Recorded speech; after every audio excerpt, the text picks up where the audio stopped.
Selamat pagi, kabar baik senantiasa semoga pada diri kita masing-masing. Kita mulai pelajaran kali ini yaitu tentang kompetensi persamaan reaksi.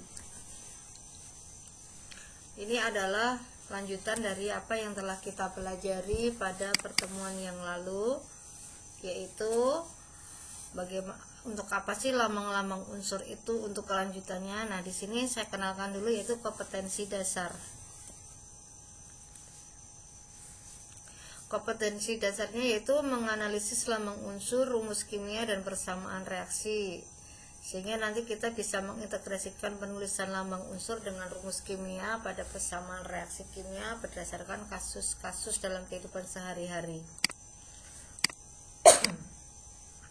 Kemudian menganalisis lambang unsur untuk menentukan rumus kimia dan persamaan reaksi.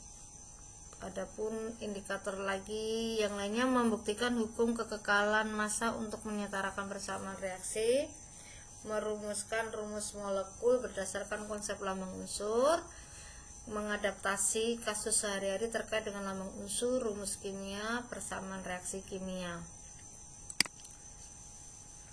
Apa sih yang dimaksud dengan persamaan reaksi kimia?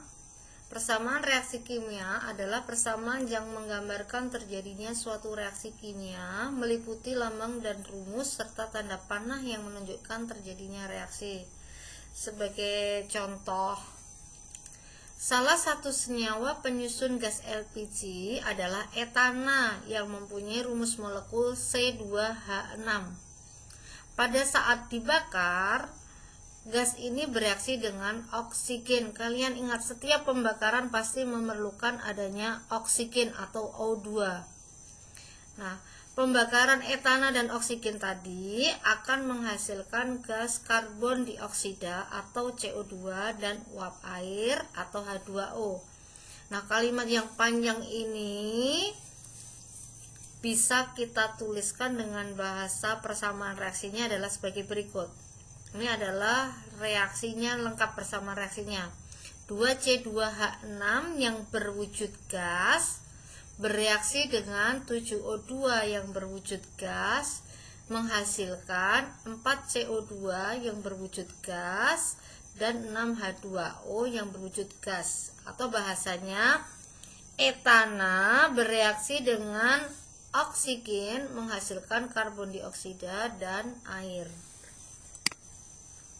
Nah, ini kalian juga bisa lihat contoh persamaan reaksi yang lainnya. Gas propana C3H8 bereaksi dengan, ini kalian lihat propananya itu sebanyak satu molekul, tidak ada koefisien di depannya, dan bereaksi dengan oksigen ini sejumlah 5 molekul, nih koefisiennya dituliskan 5, menghasilkan 3 molekul CO2, 1, 2, 3 molekul CO2 dan 4H2O, 4 molekul H2O, serta menghasilkan panas cahaya.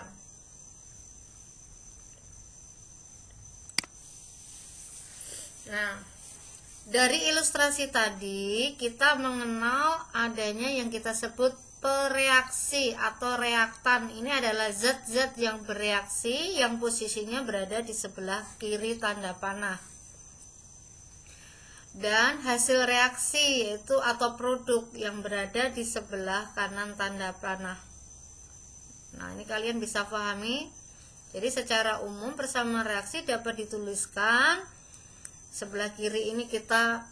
Jadi P ini koefisien ya, P, Q, R, S ini nanti sebagai koefisien. Jadi zat A bereaksi dengan zat B menghasilkan zat C dan D. Untuk P, Q, dan R, S nya ini kalian bisa baca di keterangan.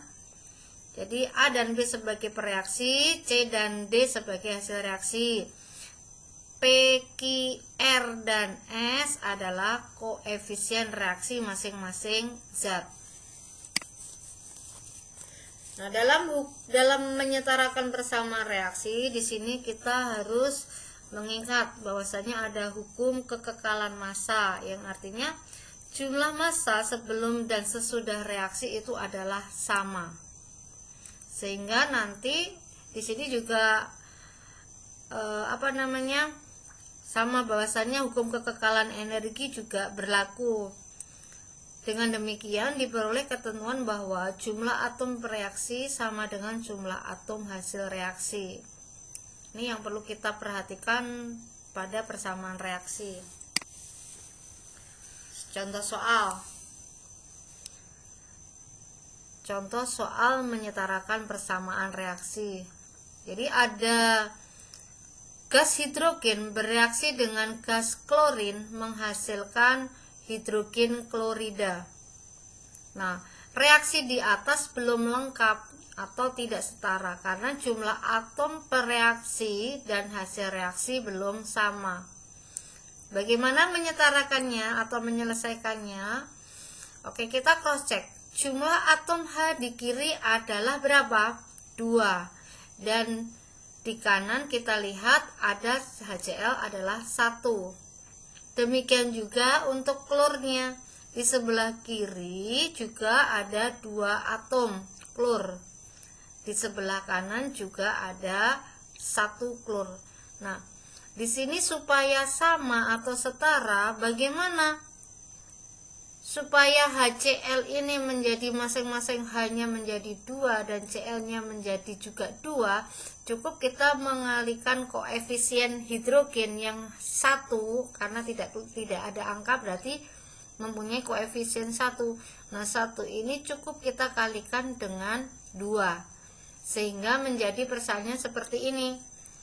H2 bereaksi dengan Cl2 menghasilkan 2 HCl. Sehingga jumlah masing-masing atom di ruas kiri atom H-nya sama dengan 2, Cl-nya juga sama dengan 2. Demikian juga di ruas kanan, atom H-nya sama dengan 2 dan atom Cl-nya juga sama dengan 2. Oke? Bisa dipahami sekiranya kalian bisa baca berulang-ulang, dipahami. Untuk berikutnya nanti saya berikan beberapa contoh lagi yang sedikit lebih kompleks. Selamat belajar, sukses selalu. Assalamualaikum.